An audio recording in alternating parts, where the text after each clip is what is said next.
Hello students, मैं Sushma Lot, assistant professor geography, Maharana Pratap government PG college Chittorgarh.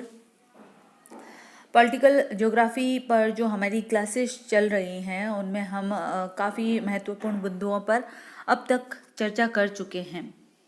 राजधानी विषय पर हम पिछली कक्षाओं में चर्चा करते आए हैं और आज जो जिस विषय पर हम चर्चा करेंगे वो है राजधानी के कार्य। राजधानी पर पिछली हमारी जितनी भी क्लासेस वीडियो के रूप में आपने देखी और सुनी, उनमें से ये तो स्पष्ट हो चुका है कि राजधानी का राज्य में वही स्थान होता है जो मानव शरीर में मस्तिष्क का। इसके कारण अनेक विशिष्ट कार्य राजधानी द्वारा संपन्न किए जाते हैं। सर्वप्रथम राजधानी सरकार का केंद्र होती है। यहाँ राज्य की संसद तथा पदाधिकारियों के निवास स्थल होते हैं। राज्य के कार्यों को संपन्न करने हेतु केंद्रीय विभाग भी यहीं स्थित होते हैं। सामान्यतया राजधानी में ही राज्य की न्यायपालिका या सर्वोच्च न्यायालय स्थित होता है। यह राज्य का विदेशी राजनीतिज्ञों का स्वागत स्थल होता है। यहीं से विदेशी संबंध नियंत्रित होते हैं। अतः विदेशी दूतावास, अंतर्राष्ट्रीय संगठन एवं व्यापारिक केंद्र आदि भी यहीं स्थित होते हैं। राजधानी राज्य की विविध आंतरिक विभिन्नताओं एवं मतभेदों में एकता स्थापित करती है, विशेषकर संघीय राज्यों में जैसे ब्राजील, नाइजीरिया आदि। यही वह स्थल होता है जहां राज्य के विभिन्न प्रदेशों से एक प्रतिनिधि एकत्र होकर अपनी समस्याओं का समाधान करते हैं तथा नीतियों का निर्धारण करते हैं।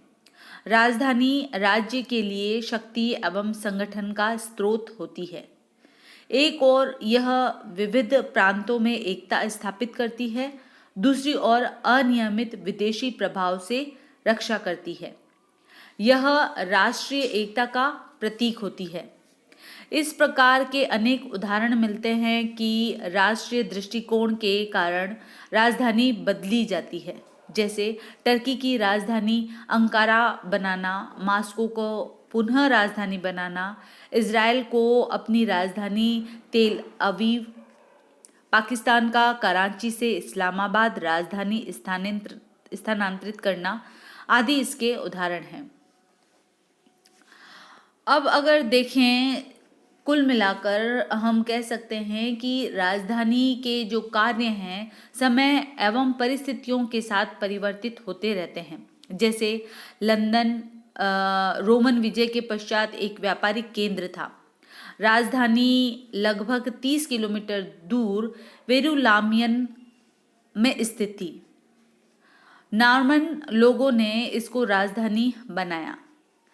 इसके बाद के काल में विदेशी व्यापार की दृष्टि से महत्वपूर्ण हो गया और स्कॉटलैंड और वेल्स के क्षेत्र भी यहीं से नियंत्रित होने लगे।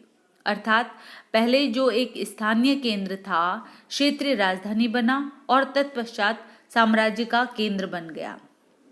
तो इस प्रकार संक्षेप में अगर हम कहें तो राजधानियों के जो कार्य हैं उनको हम इस प्रकार दी गई स्लाइड के अनुसार सूचीबद्ध कर सकते हैं कि राजधानी जो है किसी भी देश में महत्वपूर्ण भूमिका निभाते हुए एक राजधानी नगर के रूप में जिन जिन कार्यों को संपन्न करती हैं उनमें प्रमुख हैं। वैधानिक स्थल के रूप में राजधानी अपनी भूमिका निभाती हैं। यही वह शहर होता है जो देश के प्रधान का निवास स्थल होता है।